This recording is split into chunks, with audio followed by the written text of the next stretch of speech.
Upang masugpo ang child pornography sa bansa, dapat alertong makibahagi ang bawat komunidad. Ito ang inilahad ng isang DSWD social worker na ilang taon na ring tumututok sa mga kaso ng mga batang naaabuso at biktima ng child pornography. Ayon kay Divine Silo, Social Welfare Officer 2 at social worker ng Haven Center for Women and Children, hindi may tatangging tumataas ang bilang ng mga batang nasasangkot sa pornografiya sa kasalukuyang panahon.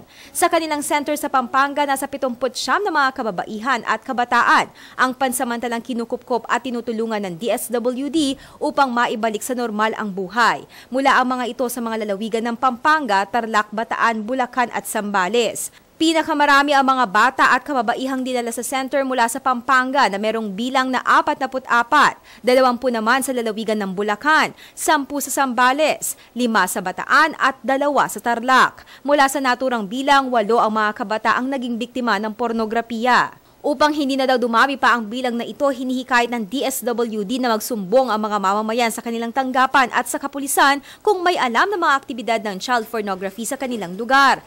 Mayroong grupo, kumbaga, sa community. So sila yung in charge doon, together with the social worker sa community, yung PNP, yan. So sila yung magre-rescue. Karamihan daw sa mga kaso ng mga kabataang sumusuong sa pornografiya at human trafficking ay nahihikayat ng mga recruiter na dumarating sa kanilang lugar. Pinapangakuan sila na dishwasher lang, ganyan. Cleaner lang, waitress lang. Pero pagdating nila doon mismo sa lugar, iba na yung pinag-usapan. Hindi na, So iba na yung yung trabaho na ipapagawa sa kanila, which is yung pagiging dancer nga, ayun, pagiging GRO. Yun, yung mga recruiter kasi matatamis ang dila. So wag agad-agad maniniwala.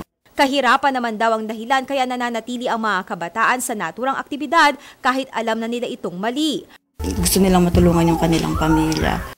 Ang mga bata naman na biktima ng pornografiya at pang-aabuso ay nilalagak sa mga DSWD centers at tinutulungan na muling makabangon at magkaroon ng panibagong buhay.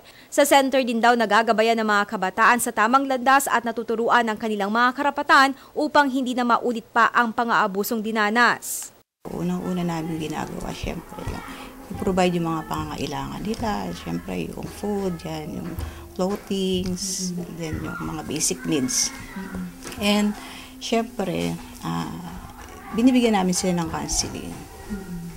Yun, kung saan ipinapaliwanag namin sa kanila kung ano ba yung kanilang karapatan, yun, para ma-realize nila na dapat hindi sila matatagpuan sa ganong lugar. Binibigyan namin sila ng pagkakataon na makapag-aral, yung kanilang proseso ng recovery, healing and recovery. Yun. And how long para ma-overcome nila yung traumatic experience na pag dumadating dito yung family, pinapaliwanagan din namin sila. Ayun, kinakancel din namin sila. Pinaparealize din namin sa kanila na hindi sila dapat nagtatrabaho sa ganong lugar, na dapat sila yung may responsibilidad na pag-aralin yung mga batang ito.